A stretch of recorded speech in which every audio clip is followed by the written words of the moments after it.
So let us start with the first part, beginner series 301, fundamental analysis. What is it? So, as we already have explained, the analysis of internal and external factors that influence the market's perceived future value of an asset. So that's called fundamental analysis. So either you analyze the company or the asset itself, or the factors around it that influence it.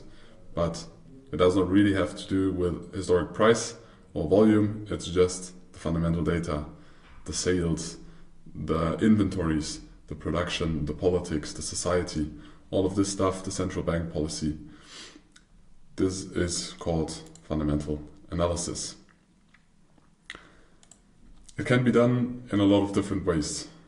It can be either through analyzing macroeconomic data, fundamental key figures of companies, so what are the most important numbers of company depending on if they produce stuff and sell stuff, or if they are in the service business and they don't have physical goods, for example.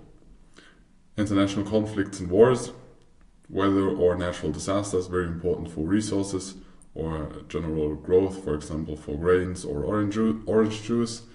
The overall market sentiment or political elections like we have right now. I think tomorrow there are the elections in the US. They have a very big impact on the markets and everybody is watching them and most market participants are making financial decisions based on the outcome of that political election.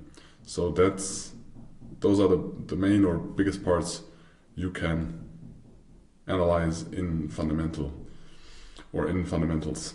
We will introduce you to the basics of the numbers. We will explain them very shortly and give you an understanding what information is out there and that you have a basic information how the information is created and how you can implement it in your analysis. But in the trading styles we teach you, the fundamentals have an impact and can have an impact, but the impact is very low, but still it's important to know because you're going to prepare for your trades, and even in intraday trading you need to prepare for the events and you should have a basic understanding of that. So what are macroeconomics? Macroeconomics is about studying or analyzing economic data regarding one or more countries. Could also be an economic region like the European Union. The main categories of data you need to keep in consideration to diagnose an economy health or the health of an economy. There's not just one data point and then the economy is healthy. You have several and it's always a combination of all of them.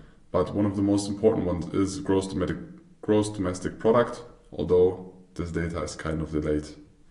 It's not anticipating future development, it's delayed. It shows you what happens in the past, but it's still a very important number. Then you have inflation, you have the labor market, you have business and consumer sentiment because those are the participants in the market, and you have monetary policies by politics or central banks.